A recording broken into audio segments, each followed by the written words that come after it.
Deadpool. Tellement de choses à dire sur ce anti-héros de comics. Sa popularité en France a grandi en peu de temps depuis la sortie des films en son honneur, mais comment le personnage est-il né? En 1991, au tout début de l'âge moderne des comics, Marvel règne en maître sur les ventes. De nouveaux artistes talentueux émergent, insufflant un vent de fraîcheur dans les différentes œuvres de la firme, et notamment dans des séries apparentées aux X-Men, telles que Les Nouveaux Mutants. C'est sur cette série que Rob Liefeld travaille avec la scénariste Louise Simonson. C'est d'ailleurs suite à cette collaboration qu'est née la version adulte de Cable. Suite à une décision de l'éditeur Bob Arras, Simonson est remplacé par Fabian Nicieza, contribuant à former le duo qui conduira à créer le mercenaire provocateur. C'est dans le premier numéro des Nouveaux Mutants, sur lequel Nicieza travailla, que fut introduit Deadpool, en tant que tueur à gages. On y voit un homme, vêtu d'une combinaison intégrale rouge et noire, dissimulant son identité.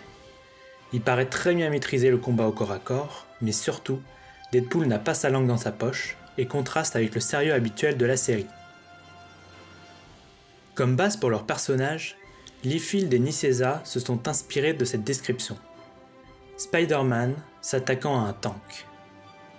Nicieza voulait une voix originale pour Deadpool, afin de trancher par rapport à ce que l'on attendait d'un mercenaire, une attitude sarcastique face à Cable.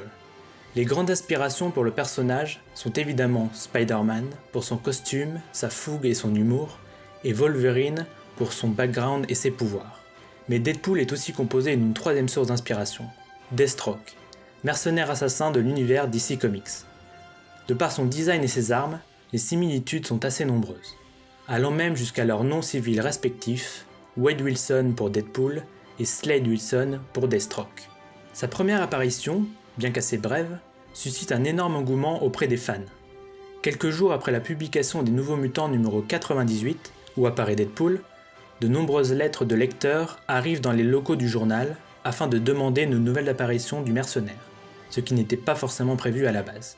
C'est ainsi que Deadpool réapparut dans X-Force numéro 2, dont il fait la couverture, et se vendra à plus de 2 millions d'exemplaires.